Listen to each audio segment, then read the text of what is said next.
Tensions will be high, to say the least. New York's elected mayor, Zohran Mamdani, a self-declared socialist, will be meeting U.S. President Donald Trump Friday afternoon. After the long government shutdown, the Congress is working again, and some members of the House of Representatives were watching a movie. We are standing here in a holiday paradise that hides a serious geological threat as well. And that's a threat that could one day send a massive tsunami all the way to the United States.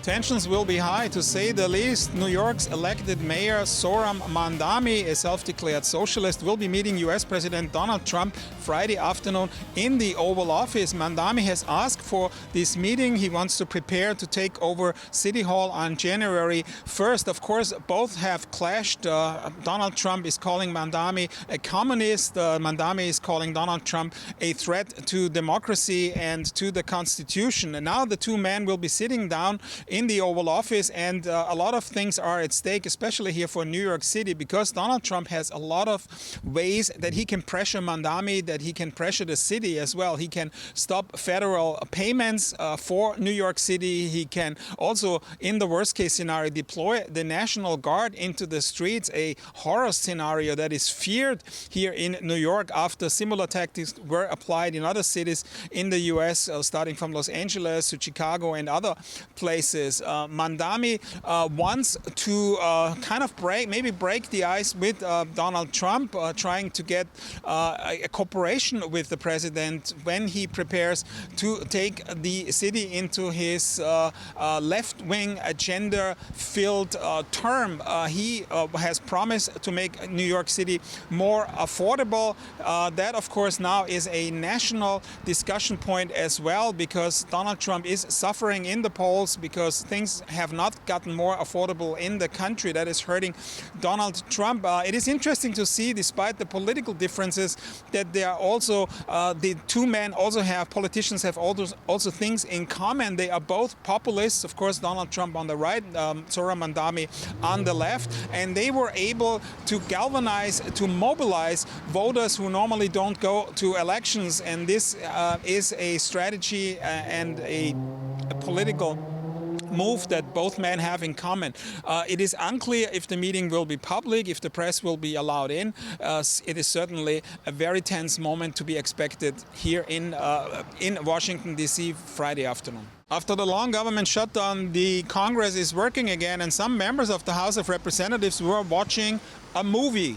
The movie is called Age of Disclosure. It is about the phenomena that has captured Americans and people around the world in the last years with unknown aerial objects, formerly known as UFOs, which has sort of swarmed around military installations and warships and other facilities during the last years. And of course, there are rumors that the US military has actually captured or salvaged some of the crashed UFOs, spaceships, alien spaceships, and is trying to reverse engineer some of their technology. Dan Farrar is the filmmaker of Age of Disclosure, and he is not breaking any new ground. There are no new smoking gun revelation about aliens and UFOs, but he has interviewed a very high-profile band of witnesses here in this very exciting topic, starting from Marco Rubio, now Secretary of State, other very high-ranking officials within the military intelligence, other intelligence official or former officials, who were all describing that indeed there are things going on. They are hard to explain. Of course, we all know the story about the so-called Tic Tac UFO that was hovering off the coast of San Diego in 2004 and was witnessed by 4 pilots and also confirmed on radar. There were other sightings that were also confirmed by military data, military radar, and hundreds and thousands of reports of mysteriously flying objects around the country for the last decade, really as the discussion has become a more serious turn. Before it was more like a hoax that was the fodder for tabloid papers. Now it is seriously investigated, and this is what the film is all about. 5 members of the House of Representatives have now watched this movie. The interest is enormous. It is unclear when exactly it will be shown to the rest of the public. It was also previewed as the Sundance Festival earlier this year. It is a fascinating piece, and many people will want to see it and are wondering if there's really something out there.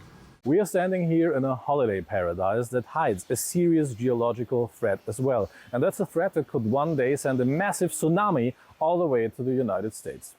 While everything looks calm today, scientists have their eyes fixed on the island of La Palma. The volcano there, the Cumbre Vieja, is the center of the concern. We saw it erupt in 2021, but the real danger is not the lava, it is gravity. Research suggests that the western side of this volcano is unstable. The theory is simple but terrifying. During a major future eruption, a huge piece of the island could break off, and we're talking about billions of tons of rock crashing into the ocean at once. That impact would be catastrophic. It would push the water with the force of an explosion. The wave would travel at the speed of a jet plane. While it destroys everything locally here, the energy would race across the Atlantic Ocean as well. Models show that in just 8 hours, that water reaches the American East Coast. From New York to Miami down to the Caribbean, coastal cities could face waves 10 to 20 meters high. So what can you actually do in one of those cases? The most important warning sign is silence. Before the wave hits, the ocean often sucks back from the beach. If you ever see the seafloor suddenly exposed, do not stop to look. You have to run. You need to get to high ground immediately. Just 30 meters of elevation could be enough for you to survive. Experts say this is a rare, worst-case scenario. It might not happen for centuries, but sensors are monitoring the ground 24/7 right now as we speak, because when a mountain falls into the sea, the whole world will feel it. Reporting for BAUERNEBEL News, I'm Manuel Waldner in the Canary Islands.